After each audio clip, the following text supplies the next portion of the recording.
There are three categories of patients who just cannot push a hair transplant surgeon around. A hair transplant surgeon refuses to get jostled by these three types of patients. Who are these patients? I'll be back in a moment.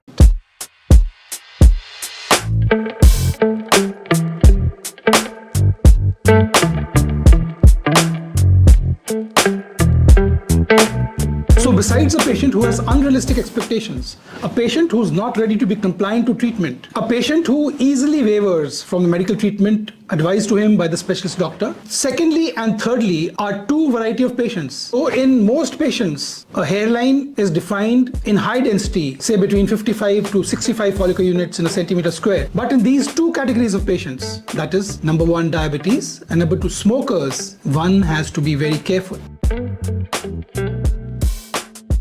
Like in this patient, a 55-year-old Indian male whom we did low-density hair transplant, otherwise we would have done nothing short of 5,500 grafts. But in this case, we did only 4,000 because we gave him moderate density. But now that he has come to us again after the procedure, we will add further density into his hairline and into his crown area.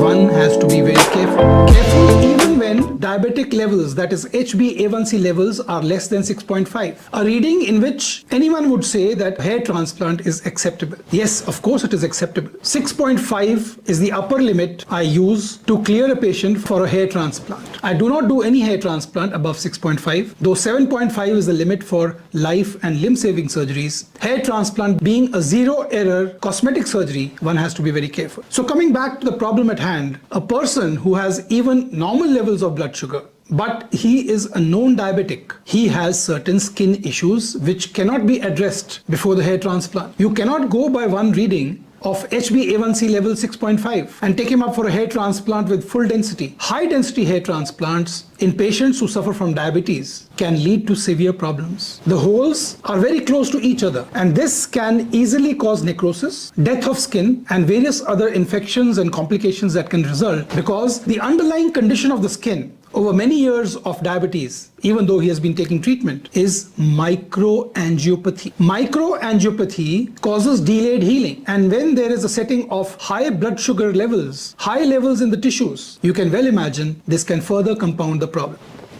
And the second category of patients is smokers. No smoker who's a heavy smoker will tell you that he does so. Any heavy smoker who smells of nicotine during the first consultation, anything he says is to be taken with a pinch of salt because he's not going to tell you that he's a heavy smoker. And even people who have stopped smoking in the last few months or few weeks, there is damage which is still not recovered. Damage at the cellular level, damage at the micro level. So one has to be very careful with diabetics and with smokers. So that was the lesson for the day. If you have any questions, any doubts in your mind, please let me know. And if you haven't subscribed yet, that is the biggest favor you can do for me, so I can continue to bring out non-commercial, honest opinions about hair loss and hair transplant so that you can do your research in a proper manner. God bless you.